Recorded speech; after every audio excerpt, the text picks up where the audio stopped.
I'm Courtney Doyle from Cherryland Electric Cooperative in Traverse City, Michigan. Welcome to Along Those Lines.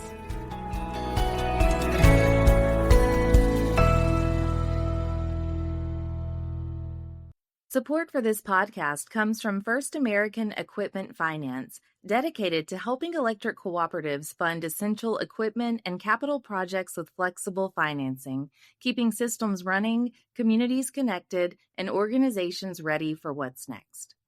Hi, everyone. This is a podcast about electric cooperatives, the work they do, and the challenges they face. I'm your host, Scott Hoffman. Electric cooperatives are in the midst of a wave of retirements and turnover among their leaders and long-tenured employees. By and large, the people who are replacing them are younger, highly tech-savvy, and come with very different expectations about how open, collaborative, and responsive they want their workplace and their leadership to be. The ability for many job roles across all industry sectors to now be done remotely means co-ops in rural areas often find themselves competing for talent with large companies well outside their service territories. And the addition of broadband subsidiaries in many cooperatives is introducing the realities and challenges of market competition. These and other developments are driving a historically broad and rapid shift in the organizational culture of electric co-ops. Those at the forefront of this trend are bringing co-op creativity and innovation to the challenge, adapting everything from onboarding processes to learning opportunities to leadership development. To talk about these and other strategies for identifying and managing cultural change, we have Delaine Orendorff, NRECA's Director of Human Capital Planning and Compensation, and Katherine Domingue, the CEO of SLEMCO in Louisiana. Katherine, Delaine, welcome to the podcast. Thanks for coming on. Thank you. And thank you. All right, Delaine, why don't you start us off with a national level look at what we're talking about today? What do these cultural changes look like more broadly? How long has this particular trend been going on, and what's driving it?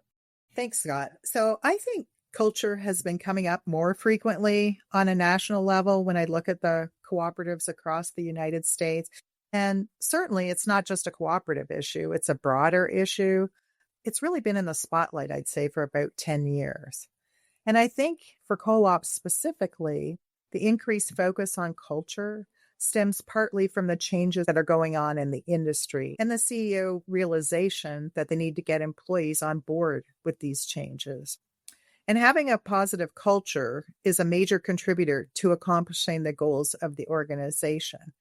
But I think the second factor is that culture is becoming a major competitive advantage in attracting and retaining great employees. They want to work in an environment where there's good two-way communication, where they're included in discussions that impact their work, where there's transparency, accountability, opportunities for development, and where there's supportive leadership.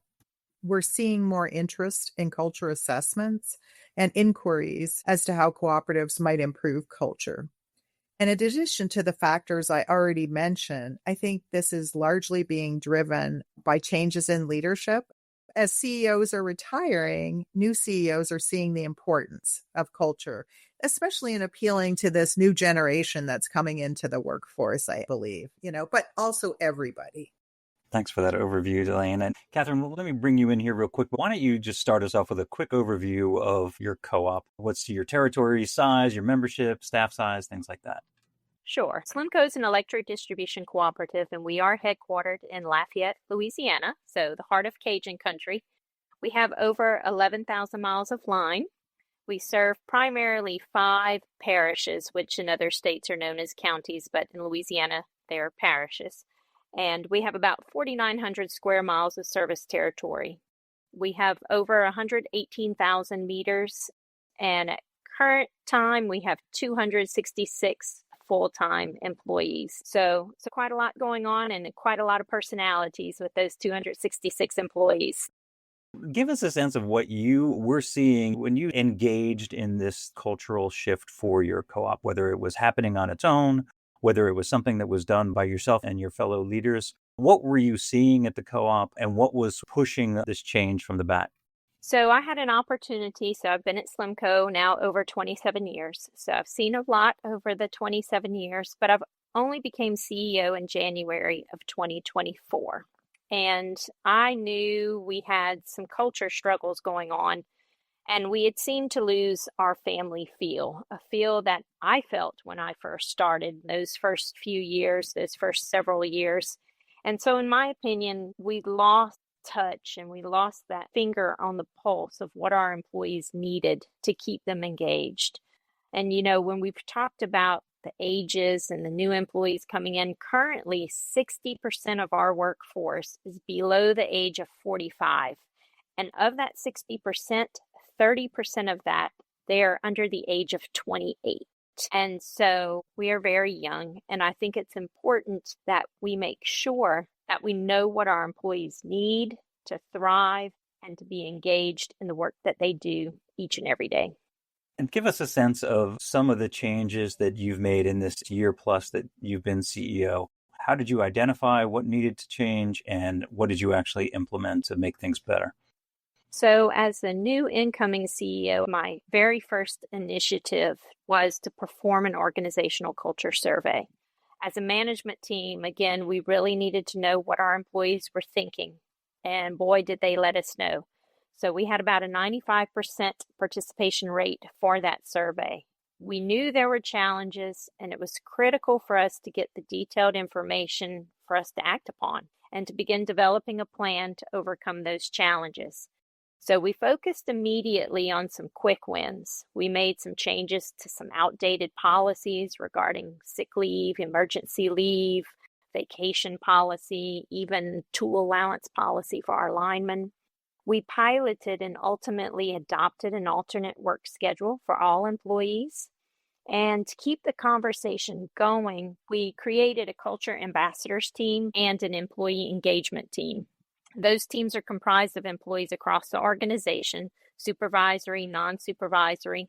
We also brought back our family day. We'd kind of lost that family feel.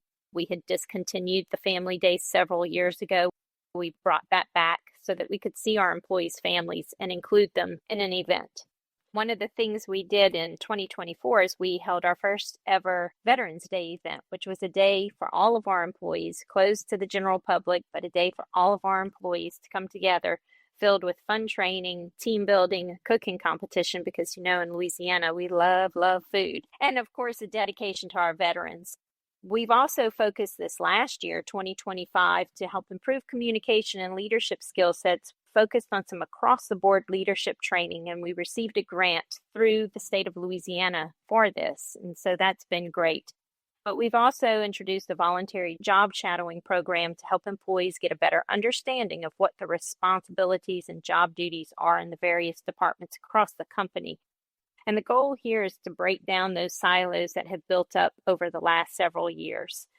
We've also recently launched our first ever comprehensive employee evaluation process to promote transparency and fairness.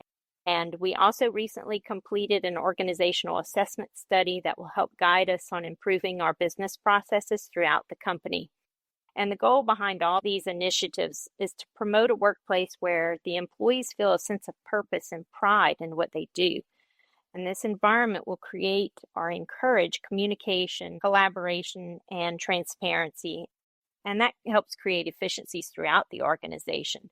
And, I feel confident that an engaged and productive employee is one who will provide superior service to our members, because that is the goal, is to provide the service to the members. But if you can't fix what's in your house first, then it's going to be very difficult to continue to provide that superior service to members.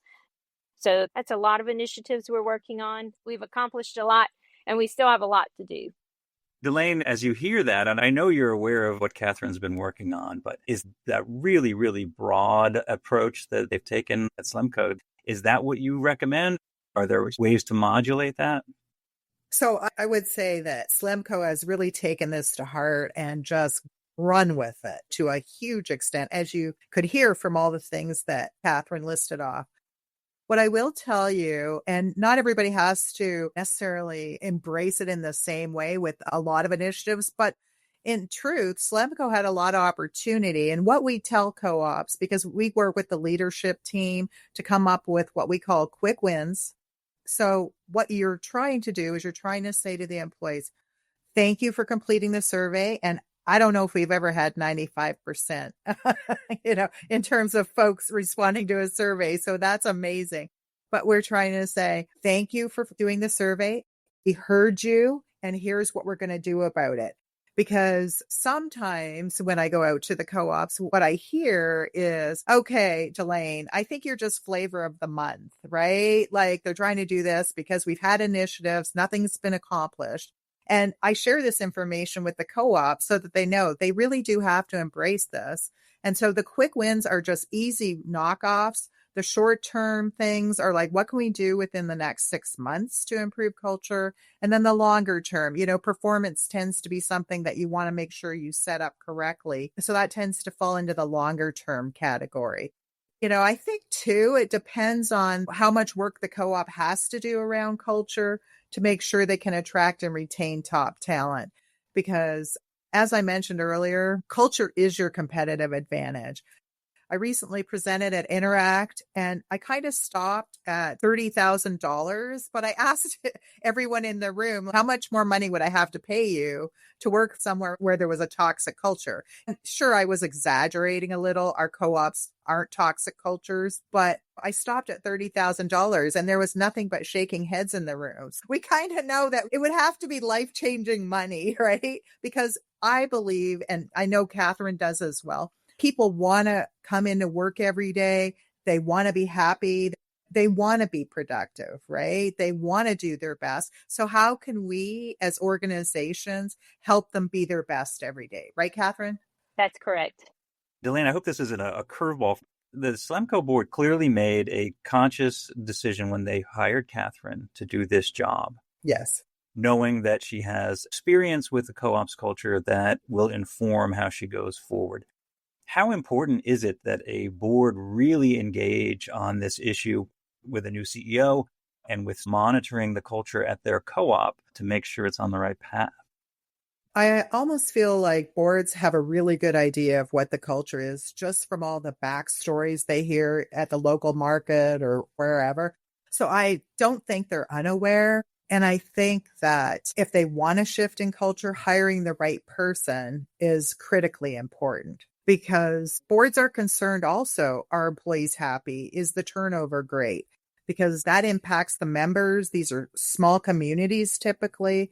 So I think it's really important that the board make that. And I am seeing more boards include these kind of initiatives in strategic planning.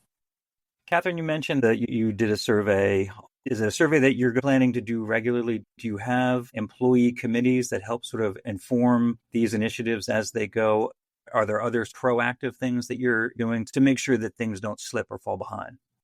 Yes. So initially, of course, our strategy was reactive because we had the culture survey. We had to react quickly to some of the challenges that were expressed in the survey. But in thinking long term, we do have two committees. We have a culture ambassadors committee, and we also have an employee engagement committee. These are voluntary. We had so many volunteers for these committees that we did have to pare it down. It couldn't be too big.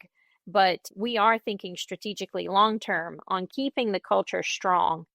I've told my employees when we finished the culture survey, I went out, did presentations to all of our employees about the results and told them that the results were not good. They were not good. But I promised to them that I would do anything and everything I could in my power and that the board was behind me to make sure that we made some appropriate changes to get us into a better place. Now that we're focusing on more of the long-term projects that can create the efficiencies in our business, we'll really start to see everyone thriving. And so that's the approach that we've taken. And no, we're still hearing from the employees. We have made tremendous strides, but it still revolves around some of the same themes. Communication, a big one, right?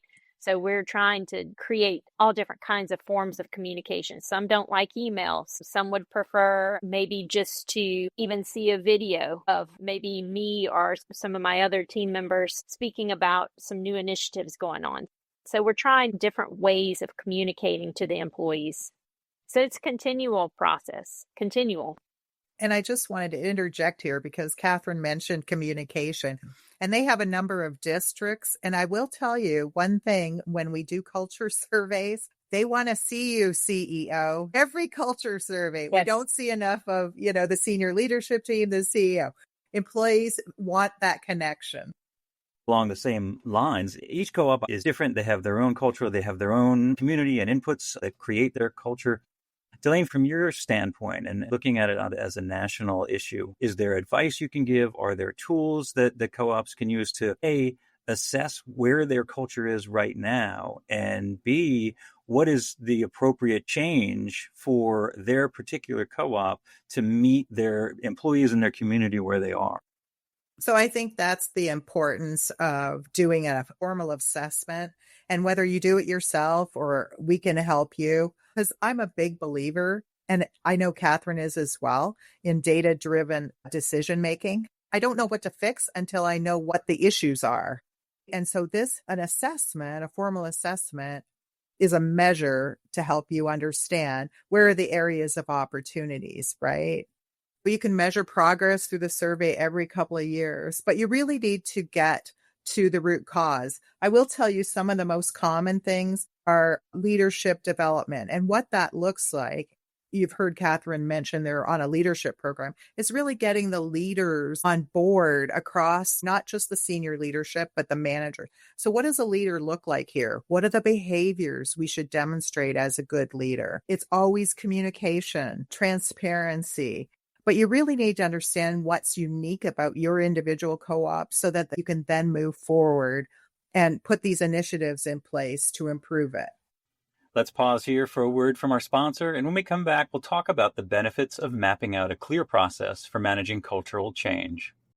Along those lines is brought to you by First American Equipment Finance, trusted by electric cooperatives nationwide.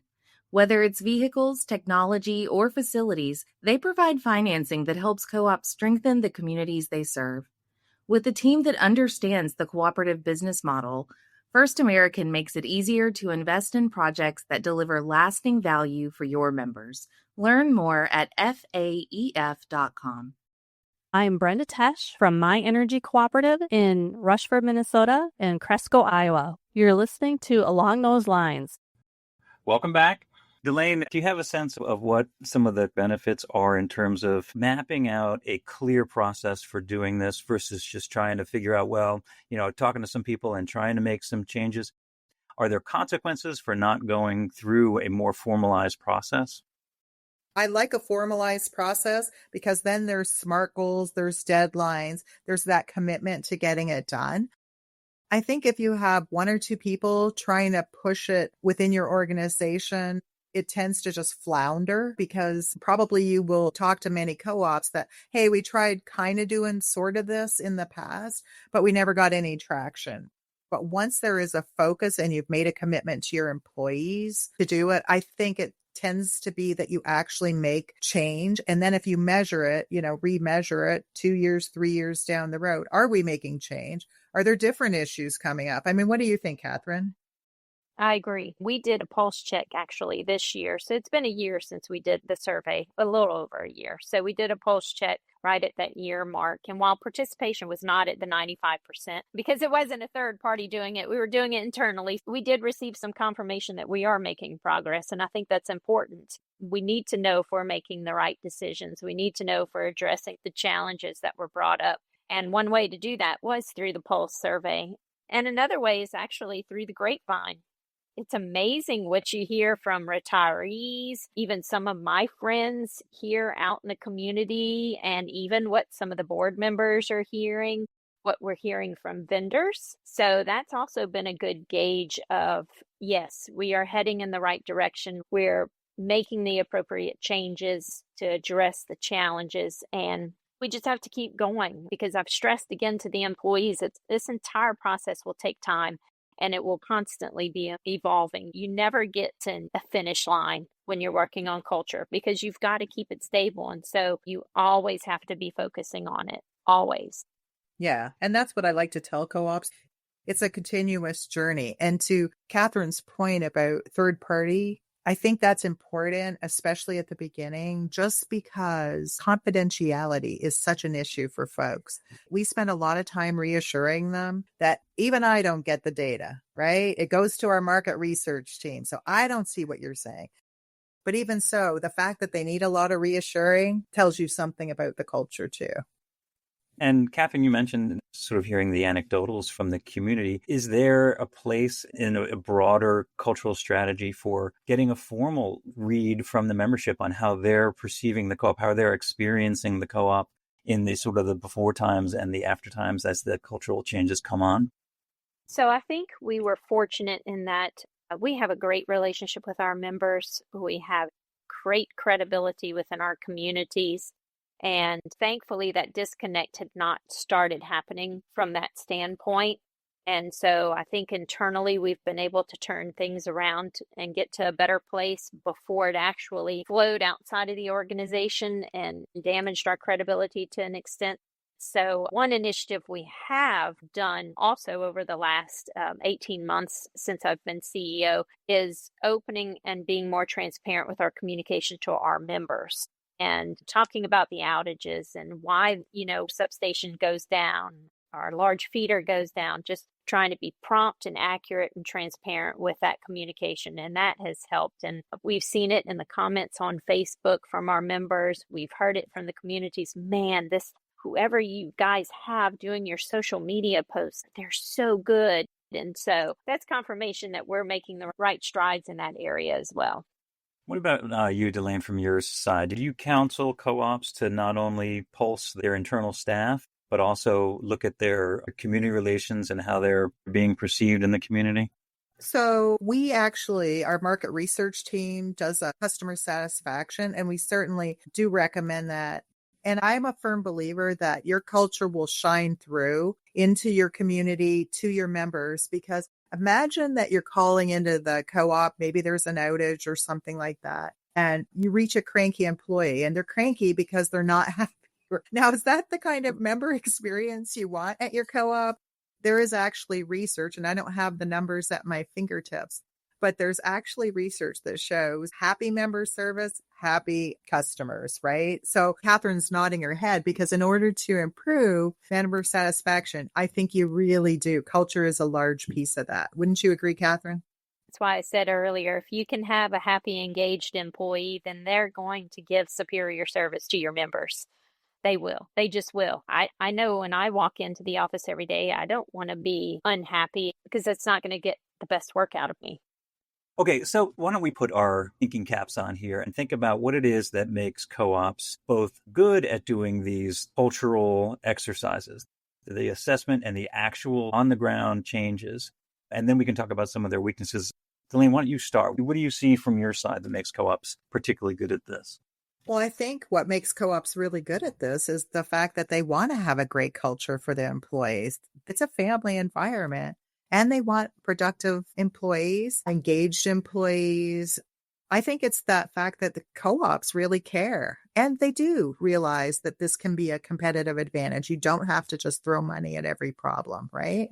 What about you, Katherine? What do you see from your standpoint about co-ops sort of more generally? So more generally, co-ops are unique, right? We're unique in our mission to serve our members and our communities. And I think that gives employees a sense of pride that they're able to provide this service to the communities that they live in, to their friends, to their families. And I know locally here, we also pride ourselves as being a stable company. In our area of the country, we're oil and gas, right? Oil and gas is known for massive layoffs. And when there's downturns in the oil and gas industry, a lot of folks would lose their jobs in the Acadiana area. And we've been there as a stable employer through thick and thin. At SLEMCO, we have never had to lay off employees ever. I think what the co-ops have to sell to the community is culture, stability, and that sense of community or purpose. That's the three main things they need to be shouting about. Is there anything that you see in the co-op model and the co-op history, really, that would be sort of a blind spot in this particular area? Any weaknesses, anything that you can point to and say this would be something that you would need to overcome as a co-op trying to change culture? One thing that I hear as folks are retiring and we're bringing new folks on board, and we're really tired of hearing because this is how we've always done it.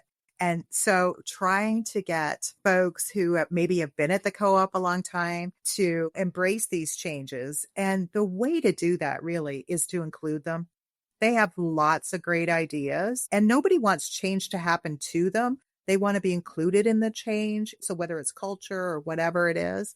So really making sure that you can use that wisdom and knowledge, but also being pretty firm about, the industry is changing. We need to change along with it. And how we've always done things is not how we're going to operate in the future.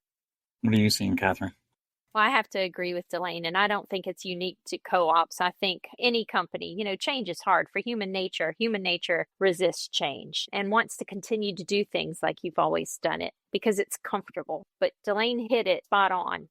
In order to get your employees to embrace change, you have to involve them in the process and let them be a part of that change. Because if you just dictate everything, then you're not changing. You're not changing anything. They want to be a part of that change. They want to be a part of crafting that new future, that new feeling within your company. And it's not easy, but you also need to give those employees a safe space to express their concerns. And I think that's one of the first steps in addressing them and working through them.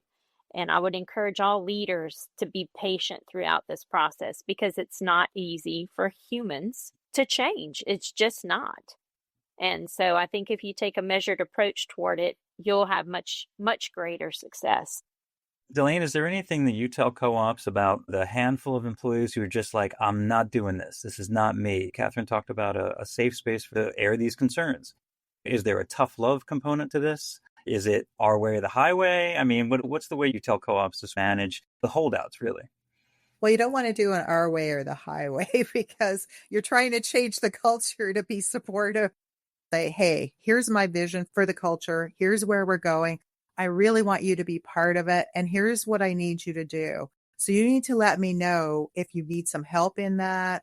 And ultimately have those hard conversations where if they're really, really stuck on doing things the way they were done, let's say, for example, command and control leadership style, and you're trying to shift it to more coaching and mentoring leadership style, then you have to have the hard conversation and say, well, maybe this isn't the best place. Well, it is a massive issue, honestly. We hear about it here all the time. And every time we write stories and do podcasts about this particular topic, it gets incredible engagement because I think everybody across the network is feeling it in multiple different ways and at multiple different levels. So I want to thank you both for coming on and sharing your insights on this. It's great. It's just another tool that co-op leaders can have to just help them get through some really difficult times. Like you said, Katherine, change is hard. So thanks for coming on. Thank you. Thanks for inviting us. And thanks to you, our listeners, and to our sponsor, First American Equipment Finance. For more on this and other podcasts, visit us on electric.coop. Until next time, for Along Those Lines, I'm Scott Hoffman. I'm John Honeycutt from Union Power Cooperative outside of Charlotte, North Carolina. Thanks for listening to Along Those Lines. Subscribe and rate us on your favorite podcast app.